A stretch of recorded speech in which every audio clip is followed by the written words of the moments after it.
Hey everyone, Eric Watson here, freelance writer, player of games, writer of words, recorder of videos, and tabletop role-playing aficionado. Welcome to another Roll20 review, my written and video review series. Take a look at the marketplace section of online role-playing website Roll20.net.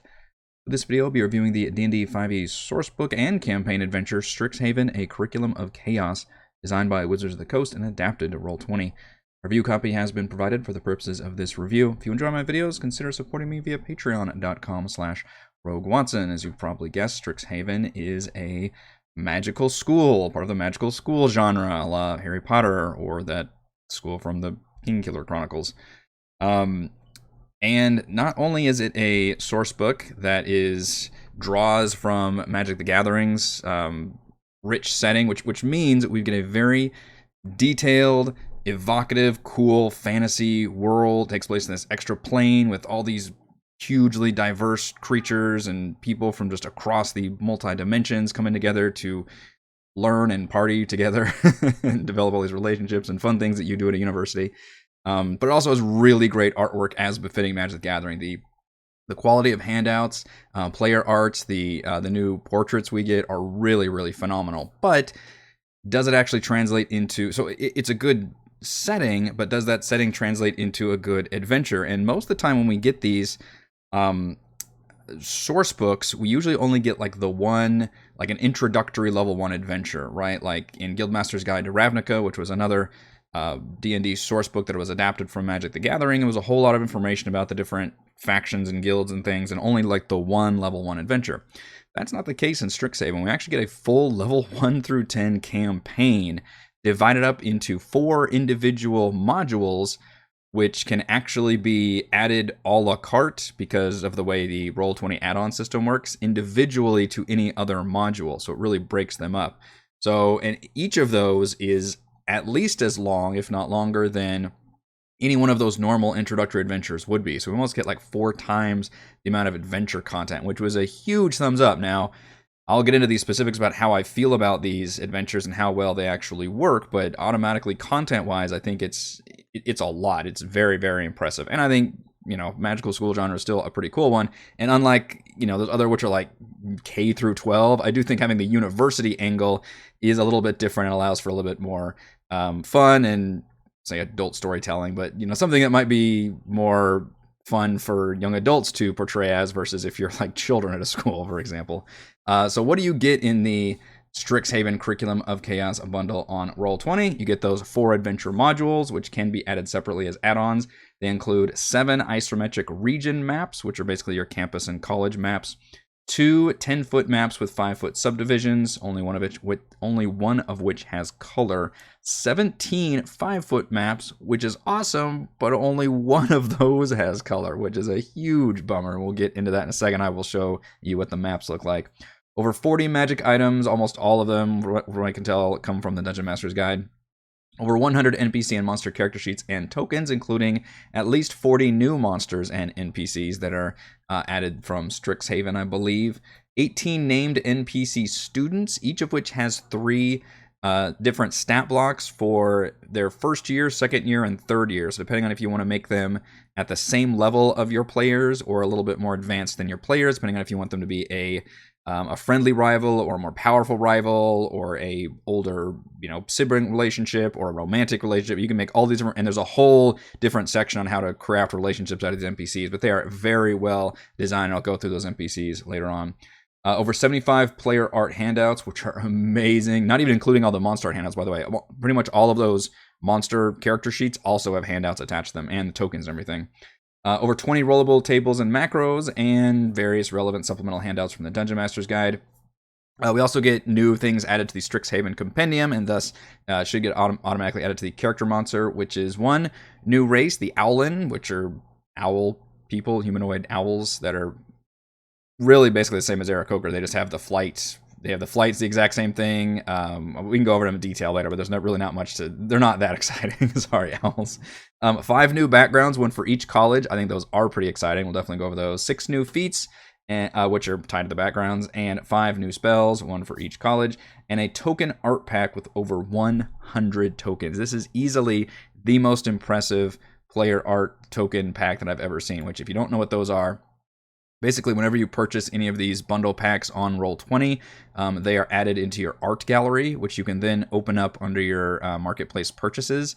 And those are included as all of these tokens. So essentially, anytime in the book that you see a picture of somebody, Roll20 has turned that into a token that you can then just grab and drop and plunk that right on the map, and then you can use that as either an NPC in any game that you want. You don't have to be in a Strixhaven adventure. You can just, this is just tied to any and all adventure, like the compendium. It's always available to you. You can use this as art for anything you've got, or obviously any of your players could use these tokens as art for anything they've got. And they're like, look at this. There's a huge amount of tokens here, and they're really, really great art. So I wanted to call attention to this specifically because usually I see this and I'm like, okay, it's nice. They added, a dozen or 20 or 30 of the player art tokens. That's nice to have. Literally, there are, how many did I say? Over 100 of these, just glancing through. That's incredible. It's a huge ad. So very, very nice to have all those tokens available. All right, so let's go over, I think we can break it up chapter by chapter, which is pretty easy. Chapter 1 essentially just introduces you to Strixhaven, including the different colleges, and introduces this whole setting, which is this extra planar college that has 5 different... Sorry, I am from the US, so I use college and university interchangeably. I realize that outside of the US, college and university are actually 2 different things. And we also don't say uni. That's just stupid. That's not. I'm not going to say that. But just suffice to say, when I say college and university, I'm using them interchangeably. But university is actually the proper term for what we're talking about here. Here is the actual map of the campus. So the university is made up of multiple colleges, which are your specific area of study. So first years are always going to be just taking generic courses as you try to figure out what you're doing with your life. And then you would take one of these 5 colleges, which are Lorehold, Prismari, Quandrix, Silverquill, and Witherbloom, which from the Magic the Gathering sets, they're all multicolor. So all of those are 2 colors put together.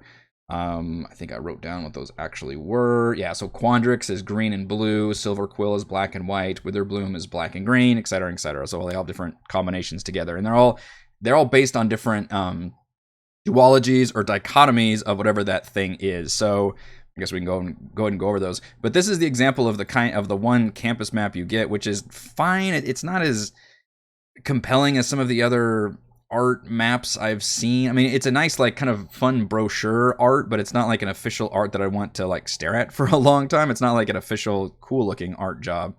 That sounds too bad. I do like this art style, but this isn't the main map that I wanted to use, and unfortunately this is the map we get. Oddly enough, we don't get the official big poster map that it talks about. What does it list that at? There's a major poster map that it should have come with that we don't get. I don't know if I actually saved it anywhere. Rats, I don't think I have it on here. Okay, but it looked cool from the picture, and then for some reason Roll20 didn't include it here, but it was a better map of this that actually showed all the different colleges put together. We do get decent maps of the campuses, but again, it's kind of a weird, like, hand-drawn, like, colored pencil art style that still... It's fine, but it's not the professional, completed design that I was expecting for. Because again, these are the maps you're probably going to be staring at the most, because we're not going like from dungeon to dungeon or area to area necessarily. I mean, we're going from area to area, but we're looking at these overarching maps most of the time for a good chunk of our adventure, and then only when we actually get to individual buildings and have those events there do we switch to those smaller maps, which thankfully those are included here. But I wasn't a huge fan of this style compared to, what a lot of the player art stuff looks like, which is absolutely incredible and doesn't hold a candle to this. So to me, it's a little bit of a downgrade compared to some of the better art that's here. But you can see each college is very, very different from each other. Prismari looks very like Dr. Seuss-ish. It's the study of elemental arts, which specifically literally art intertwined with magic. So your scholars would include like the Flame Singer, the Ice Sculptor, the Zephyrist. The deans of our Perfection, which is like artistic technique, and Expression, which is just pure raw emotion. And it's the combination of blue and red, so more like logic-based art, I guess, and then just emotional art are the two different philosophies. And every single school is like that. They have a field of study, and then there's two different directly opposing viewpoints. So there's really two co-deans, I guess, in charge of each area. And then from there, you can complete your studies. But your first year, you're supposed to be just kind of generic, taking whatever. And then from there on, you can choose your specific college. And then that's what chapter 1 is. It's a whole bunch of information about all these different schools and colleges. There's specific bits about, central campus as being your central big area. The biblioplex, actually given a huge, nice, full-color map that you're going to spend really just the first part of the first module in, which is a shame because it's kind of a neat map. Put that right here. Thankfully, most of the maps are 5-foot squares. This is not one of them. This is a 10-foot square map. But you can see what it looks like is all the dynamic lighting's in place, little doors you can move if you need to. This is, I would love if all the maps were this designed, but that is unfortunately not the case. So this is a lovely map art style. This looks like a Mike Schley if I had to guess. Full color, everything is amazing. I love it. This is not what we're going to get for most of these maps, though, I'm sorry to say. So chapter 1, again, all about the colleges, just information about what's in these colleges, who the deans are. Yeah, here's an example of the much better looking art style, by the way. It's all like freaking Magic the Gathering art. Example of the player art handouts. I mean, look at this. That's just fucking incredible. All these artworks is amazing. And for all of this art that you can see that I'm popping out, these are literally player art handouts. So all of these, you can click show to player, and then your players can see all of that, which is fantastic. Chapter 2 is all about your new character options, which there's not a lot of, but what is there is pretty good. The Owlin aren't that exciting. Again, they've got the Aarakocra Flight, which players love and DMs hate. They get proficiency in stealth skill. They have dark vision, which doesn't everybody, although they have 120 feet of dark vision, which is pretty nuts. Correct me if I'm wrong, but they may be the first race that's actually can be medium or small. I don't recall any other races that you can actually choose to be medium or small, which I guess is indicative of the fact that owls can actually range in size by quite a bit, but otherwise that's it. It kind of opens the floor in terms of, hey, you can get +2 to whatever stat or +1 to these 3 stats. D&D around the time of Tasha's, I believe, just said, look, you can make whatever. We don't care about your attribute things anymore. Here's the rules for it. Do whatever you want. And then you've got your few, obviously you're an owlin, so you've got feathers or, and wings, and you can gain flight and all that. But otherwise, it's pretty basic stuff. So it's not a super exciting race by any means, but it's fine. It's where they don't have their claws. I thought at least Aarakocra get their claws abilities. We don't get that here. The way more interesting one are the backgrounds. So the backgrounds, which the way they flavored it is if your background is assuming you've had to spend your entire pre-adventuring career basically studying to get into the university, which makes sense. A lot of people have to be of a certain educated range or level to be able to make it to university. And you would specifically study to be in one of those colleges, so that's where the background comes from. So presumably you would be entering into that school. Now, what it means is, let's look at Prismari for an example. So you take, whatever college that is, student, that is your background. So you gain a feature, which is a free feat. You basically gain the Magic Initiate as a free feat, which Magic Initiate is a cool feat that gives you, I believe, 2 cantrips and 1 level 1 spell that you can cast once per long rest. It's just a fun way of adding, like, hey, I just want to be able to cast 1 magic spell once in a while to really flavor my character. I think it's a really fun feat. This gives it to you for free as part of your background. That's the feature, which is very, very nice. Now, you're slightly restricted because if you're a Prismari Initiate, you get the Prismari Initiate feat, but it's still, just choose 1 first level Bard or Sorcerer spell for Prismari. If it's Lorehold, you can choose Cleric or Wizard, and you get a little bit of restrictions from which cantrips you want, which is a good way of flavoring which, school you'd want to study for. Those are the kind of spells that become available. Also, if you're a spellcaster, and obviously most people studying to go into a magic university would be spellcasters, but the book actually does say, hey, even if you're like a barbarian, but you're Path of the Ancestral Guardian, maybe you'd want to go to Lorehold because you learn how to, learn from history and tap into those ancient spirits and things, which is kind of a cool idea, and it might be interesting being specifically a barbarian who wants to get in touch and ask things by going to a school about it. And I mean, you know, schools have jocks too, so maybe that could be a cool thing. But if you do have spell casting, you also gain more spells depending on which of these backgrounds you are. So for the Prismari, which is again all about the elemental art, you would gain spells like Chromatic Orb, Thunderwave, Flaming Spear, a new spell of Kinetic Jaunt. So you gain all these new spells, similar to how a lot of the subclasses work, right? A lot of the different subclasses for Magic users, you'll gain free spells.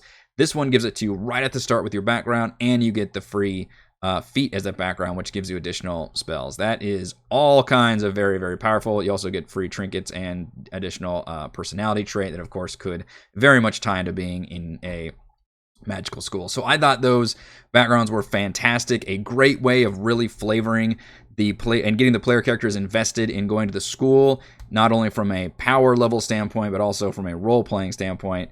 And the new spells also do a pretty good job. I know there's been a lot of talk about already some of these spells might be a little too powerful, but they do a pretty good job of being very, very helpful and useful. The one weird thing in Roll20 is when you actually click on them here in this chapter list, they're just kind of mentioned like as if they're not a kind of that spell stat block format. If you actually want to find it properly, you need to search for it in the compendium, and then you can bring it up and it'll show up as the proper spell list that includes like the range, casting time, and all that information. So, and again, all that stuff's in the compendium now, so you can access that whenever outside of this actual module. So chapter 2, not a lot of information, not a lot of new player content, but what's in there is all generally pretty good, and I would give that a thumbs up. So then you've got chapter 3, 4, 5, 6, and 7. Chapter 7 is basically just your new stat blocks and stuff. I don't feel the need to go over that stuff. There's a lot of monsters. Some of it is unique to Curriculum of Chaos, but I'm not going to individually go over monsters for the most part. Chapters 3 through 6, however, are the new adventures. 4 new adventures, 1 for each chapter. So first of all, the fact that we even get adventures is awesome. And the fact that we get 4 adventures is extremely cool. This is a big thumbs up. I want to stress that at the start before I start complaining about these adventures. I think it's a really cool addition that they added all of these adventures in here. They added a bunch of maps and events and things to do and characters and all of that great stuff, because otherwise so much of it is just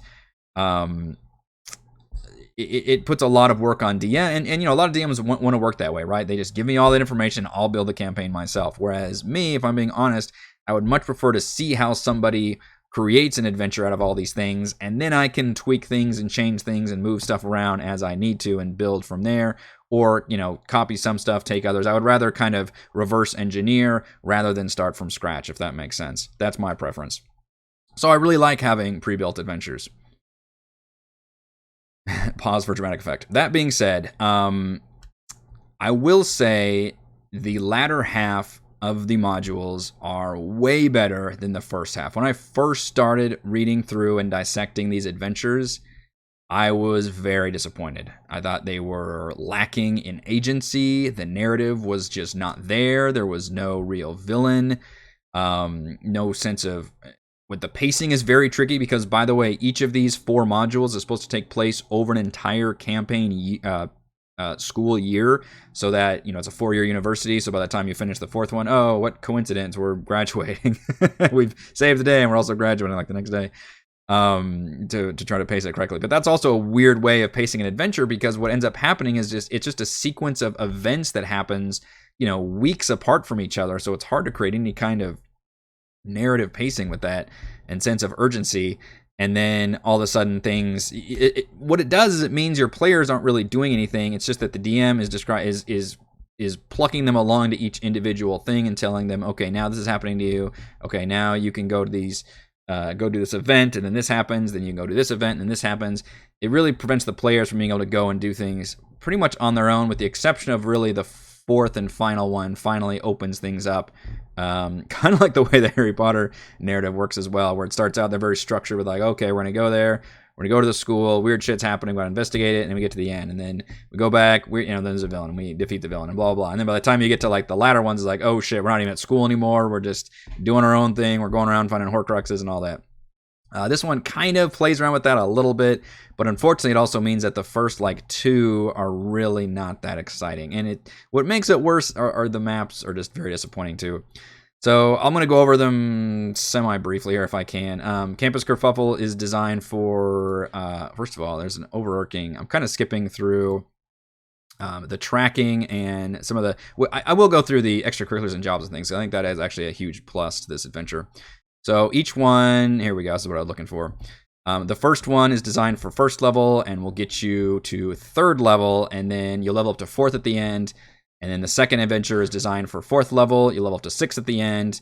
Magister's Masquerade, designed for sixth level. You have to eighth, so on. And then you'll complete the adventure around level 10. Like right at the end, you'll make 10, I think, maybe the final boss fight or something. So most part, it's a tier 1 and tier 2, which, seems to be where most D&D is played these days. So I think that's fine. What I do like is a lot of the stuff that the DM throws at the player, which are the extracurriculars, the jobs, and the relationships, because it allows your players to make a lot of fun choices if they want to engage with those systems, which is entirely optional.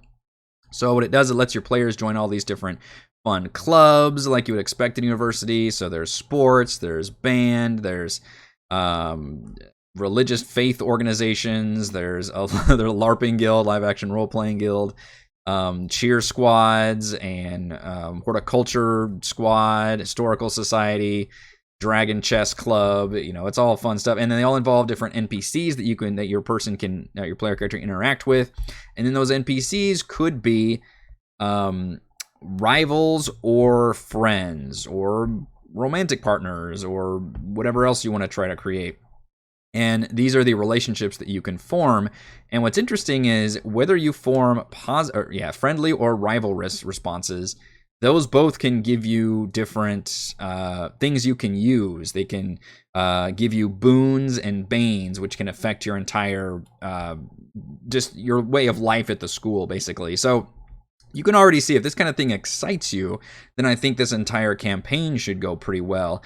If, however, you think your players aren't really going to engage with this system, where it's like, no, we really just want to, go to a dungeon and fight monsters and stuff, then I would think really hard before engaging with this campaign at all, because there's really not a lot of that until we get to probably the fourth and final adventure, which actually has some pretty standard dungeon crawls in it and is more a traditional D&D adventure versus the others, which are really more the magical school thing, which is a lot of mini games essentially, and a lot of these relationship things, and it's how much do there's just enough rules to make it a little bit more interesting. You're tracking relationship points, and there's actually a tracking sheet here that you're supposed to give to your players. This I'm gonna poo-poo Roll20 for doing, though, however, because it's just a single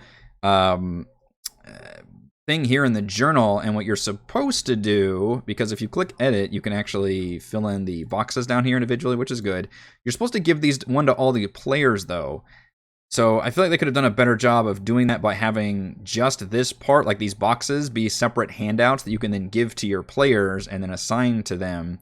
Or maybe turned one of these maps into one of these, so everybody writes their stuff down, and then you can switch to that map to look at everybody's stuff together. That could have been a method too, but instead they just made it a single handout with all this information on it as well that you're supposed to just copy and paste and then duplicate, and that moves it to the end of the journal. You have to move it around. It's just an extra pain in the butt. So I feel like there could have been a better way they could have done this to make it a little bit more user friendly, because you're supposed to give one of these to every single player, and right now you just have the one located right here, kind of where you wouldn't even realize where to find it. It's a pretty important part of this module. Again, you don't have to engage with any of that relationship stuff, but if you don't, you're probably not getting the most you can out of this adventure. But I would also argue, if you're not engaging with that, then do you really want to be playing this adventure, for being frank? All right, so now we'll go into it. Campus Kerfuffle. Let's see, I wrote down my notes on this one. So you meet student NPCs. You do engage in a fun little scavenger hunt around this one map, the Biblioplex, which is the big grand library in the center of the university, which is a nice way of introducing things. And then it's basically a series of your players are invited to go play a thing or hang out at the bar or do different things, and monsters appear. Like, literally, it's when you get to the end of the scavenger hunt, like a mimic attacks you. One of the trunks turns into a mimic. In the bar, like in the kitchen, some steam methods appear. Whenever you're invited onto, there's like a stage performance going on. An owlbear prop turns into an actual owlbear. It's just a series of different monsters, and you're not supposed to be able to do any investigative work or anything. You just kind of notice there's this weird substance on things, and then finally that leads you to the Witherbloom area and Sedgemoor specifically, and that you basically get teased about a villain's journal. There's no villain whatsoever active in that first one. It's just a series of events that happens, and it just kind of, again, a good DM could craft an interesting story, but it's really gonna be more about those individual like relationships you're building. And still in like the first Harry Potter, we still had like the actual, Professor Quirrell and all that. We had some villain work in there, so I feel like it was really lacking in that. So there needs to be more better job to make that a more active villain. I do appreciate that all 4 are supposedly tied together with the same villain, but he doesn't even make an appearance until the 3rd adventure, which to me that's the major problem. And not even like a disciple of his makes an appearance yet. So the second one, Hunt for Mage Tower. So Mage Tower is the Quidditch, the game from it's not Quidditch, but it's similar, where it's the fantasy sporting thing that this fantastical university does. It's called Mage Tower. And there's a fun thing about the mascots where you have to go collect your own team mascot, and every school has their own little fantasy creature mascot, which is kind of fun. There's you can do a skate off at one point. There's practice for the Mage Tower games. You can, you have to go select your mascot, which again, it's the same thing about the monsters. There's at one point the mascots get fused together, turn into a chimera. A slaw just randomly appears up out of the ground after you do your Mage Tower practice. It just, again, it's a series of events that happens, and occasional monsters show up to punctuate like something dangerous is going on. And then during the big climactic Mage Tower event, which seems pretty cool, we actually go to the stadium map. You perform this complicated skill challenge maneuver, and you can win the day. And then literally when you're down there, like in the locker room afterwards, then you realize, oh, it was these mage hunters all along, and you fight them and it's over. Like, it's not even during the match, it's after it's already been done, which mage hunters are very cool looking. So again, it's very unsatisfying, even though it has the potential to be more interesting. I'm going to pause right now to take a look at these maps, by the way. So we've just looked at the 2 best maps, which the stadium is obviously not to scale. This is supposed to be a gigantic stadium, and it is not. The locker room is to scale. And the Biblioplex is fantastic and is to scale in full color. Now, look what happens when I go to the other maps. Here is the Fire Jolt Cafe. This is at, we'll do it 80% zoom. No floor texture whatsoever, no color whatsoever. Actually a lot of detail in this map. And obviously the tokens look, with the very nice, lovely tokens, do not look great with that. Here we have some floor texture, a lot of detail, no colors. And yes, dynamic lighting is still in place here, by the way. There's a, which one is this? I don't even remember this area. Captain Dapplewing. The Rose stage. And then this is where it's actually 2 different events. The Chimera mascots coming together, and then the Owlbear prop. And then here's Sedgemoor. And you may say, oh crap, this is like a Mike Schley art style right here. This is way different than the other one I just saw. Yeah, you're right. So not only do most of these maps lack color, but they also include wildly different art styles, to the point where at one point during the 4th and final adventure, I know I'm skipping ahead a little bit, let's see, I believe it's the Fortress Badlands. This is another either Schley or Sean McDonald looking map. And, it looks fine. It's got all the cool textured ground and the walls and things. Still no color, which is a huge bummer, but, the actual art style is great. And then at one point you go down to Underground Cave, and then, okay, we'll click on Underground Cave, and it's a completely different art style. It's the same fucking dungeon. You're just going down a level. Why did we do this, guys? Why did we do this? Why did we make a whole nother... No, these are 2 wildly different kinds of artists. At least, possibly 3, I think. There's 3 people credited as the cartography. And also no color, except for the Biblioplex and the stadium. It's very, very bizarre. I don't know why those choices were made, but it's ultimately very disappointing and very much takes the creative wind out of my storytelling sails, especially for Roll20, obviously, because that's where we need the maps. The good news is the 3rd and 4th one are better adventures. The 3rd one is the year of the campus ball, which I was thinking, okay, well, the 2nd one was the year of the Mage Tower game, so the 3rd one's going to be kind of set up similarly. But the third one is better because at least this time, this one has more of the Harry Potter plot where it's a villain. One of the deans is essentially been corrupted and controlled by the ultimate villain, who is this bullywug former student who has been corrupted and turned evil, whatever. And he's got this orb that has been corrupting one of the deans of the Loreholt College, and this dean has gone around and making people sick, and people are getting ill, and bad things are happening. But at least now you've got a villain you can pin it to, so that very much makes things automatically better. And I think the ball thing is actually a lot of fun because it's not just this event that happens at the end. You are like doing a fashion show, there's dance lessons, there's decorating the entire ballroom where monsters attack you and things go wrong. They still managed to D&Dify it quite a bit, which is impressive. There's even a bit of a dungeon crawl at the end when you go to the dean's office, and it's guarded by some magical things, and you go and confront him, and then finally you see the true villain behind the dean. It's a very good ending, and it all works a hell of a lot better than anything that's happened previously. So I thought that was actually a way, way, way better, even though I would think the sporting one would be more fun than the ballroom one, but the adventure itself actually worked out a lot better. And then the fourth one finally decides, okay, now we know who our villain is. We basically don't need to have you do classes anymore. Instead, we're going to have you actively investigate this villain now that we finally know who it is and where we need to go. So you end up going through the detention bog and trying to find information and clues, and that finally leads you into basically a series of dungeon crawls as you go after the villain, ultimately fighting a pretty cool boss arena. I think I showed this a second ago, the Ruins of Caradon, when you fight a Daemogoth, which is a really cool, like, CR10, I believe, boss fight with this. Look at this freaking creature. Man, Magic the Gathering is so cool. Its artwork. That translates very nicely to fun creatures to fight in D&D. So it's a cool ending, right? And the boss fight itself has got the, it's actually in the Confronting Murgzor, which has like this neat, kind of puzzle element to it where there's different barriers happening and the barriers can summon different creatures and things are happening. That all works very, very well. So honestly, I thought the third and fourth ones were pretty cool and, managed to capture that theme, but also still told a compelling narrative, where the first two mostly just lacked a central villain and lacked really a lot of agency for the players to be able to properly investigate or follow up on clues. Instead, you were just supposed to throw things at them and the players go, huh, okay. And then, you have 2 or 3 weeks go by and then you explain, okay, and you probably went to this class and now tell me about this NPC and do all that. And, again, that can be fun if the players are interested in doing that.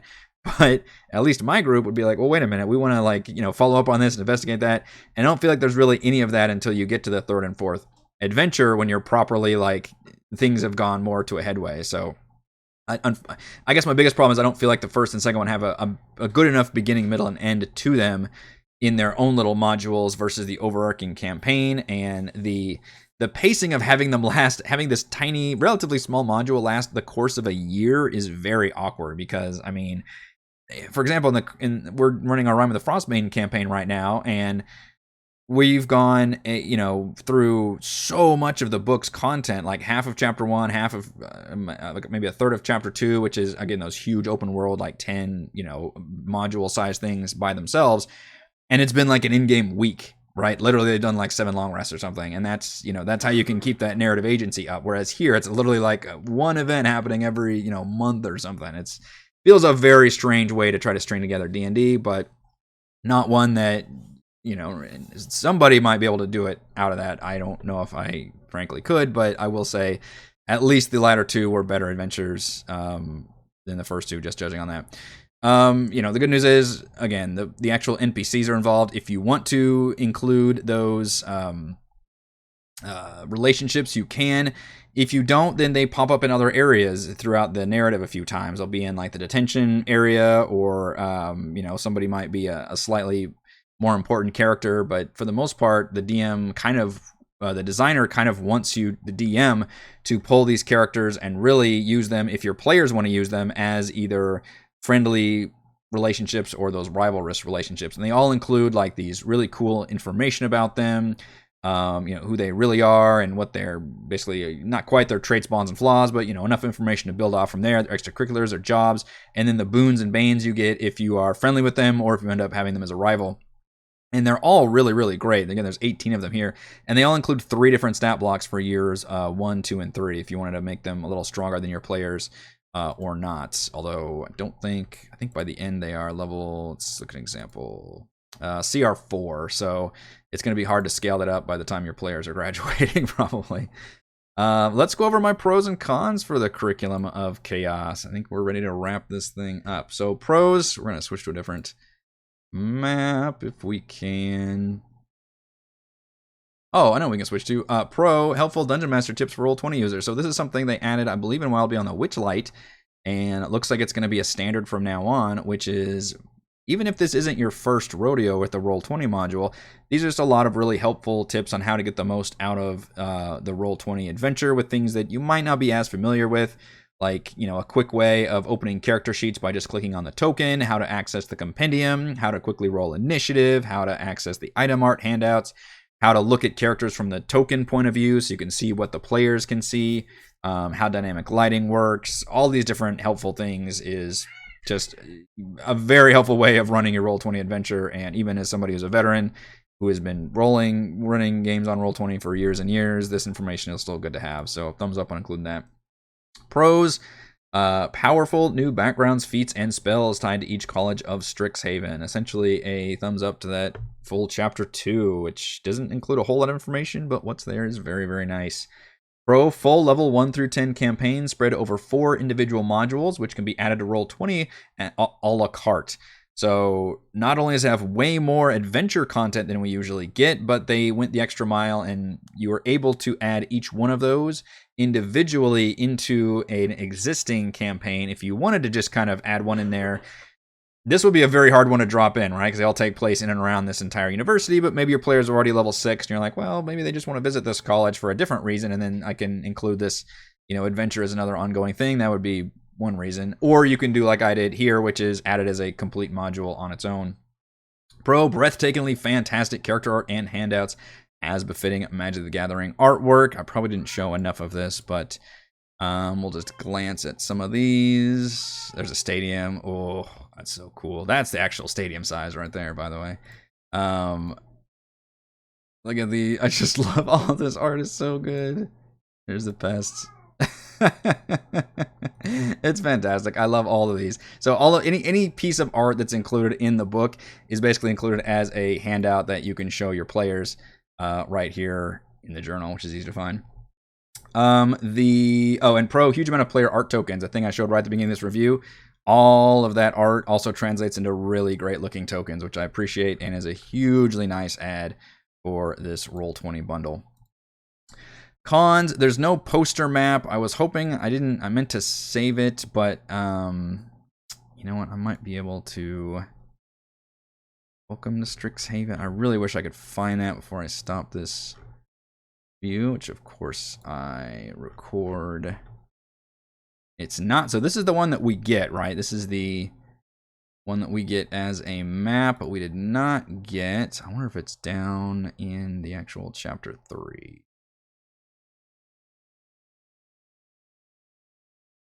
Character options, poster map. Here it is. I found it.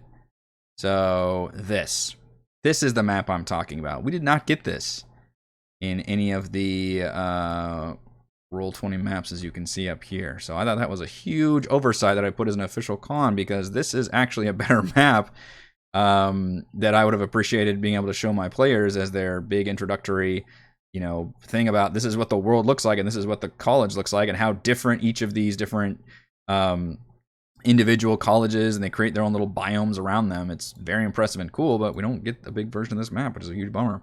Con, the tracking sheet could have been more player friendly. That's this one. I think, as I complained earlier, while I like the idea here, we could have had multiple versions of this and had it been easier to share, or create a map version that could have had each player be able to fill in their things individually. Somehow this is like the worst version of this, which is already has all of this information on the top, and then you're supposed to edit, click duplicate for each player, delete this top section so that they just it's like a lot of extra work. Like, don't make me do all that. Con, almost every single map lacks color and features contrasting art styles. God, that's a fucking bummer. Like, really, I wanted to, I want to like every adventure, let's face it. And I did end up liking the second half of Adventures, but having this kind of, not only the art style lack the color, but then have it that weird contrasting art between me personally, an art style that I like and one that I don't like, but even then just two ones that are so wildly different, and they're supposed to be like some of them directly connected to each other. That doesn't work very well, and is especially noticeable on something on a virtual tabletop like Roll20. And con, the final two modules are much more interesting and compelling than the first two, which is the nicest way I could have said the fact that the first two modules are very disappointing. They really kind of lack a central villain. It's just a kind of a series of unfortunate events that gets you to the end of the year and is supposed to tease this overarching plot line. I think you could have at least thrown a mini minion villain in there at some point, would have added a ton and would have been the easiest fix to those first two missions. And at least having the climax take place like during the actual Mage Tower game in the second one would have been really good, rather than just in the fucking locker room afterwards. The third and fourth ones are very nice, though, so I'm glad. It's not like the entire campaign is bad. I think it does have some really high points, and it ends on a really high note, which is good. But first two aren't great. Final verdict. Strixhaven fully embraces the magical school genre, offering an intriguing setting with a wealth of role-playing opportunities, though the setting and character options outshine the multi-year campaign. Thank you to everyone for watching this video review. You can see my written review at roguewatson.com. You can watch more reviews and follow our own D&D adventures here on my YouTube channel. Support my work at patreon.com/roguewatson. Shoutouts to Platinum patrons Joe, Will, Time Dancer, Christopher, Thomas, Adam, Stan, Nathan, Alex, Cam, William, I'm Loud, and Al. And gold patrons RPG Papercrafts, Pretty Boy, and Yuma, Marcus, Dead Lizard, Lion, Sam, Olympy Spuds, Jerome, Scalenia, Blood Angel, Vornus, Baboon, Nathan, Fast Like a Tortoise, James, and Kyle. Thank you all very much for your support.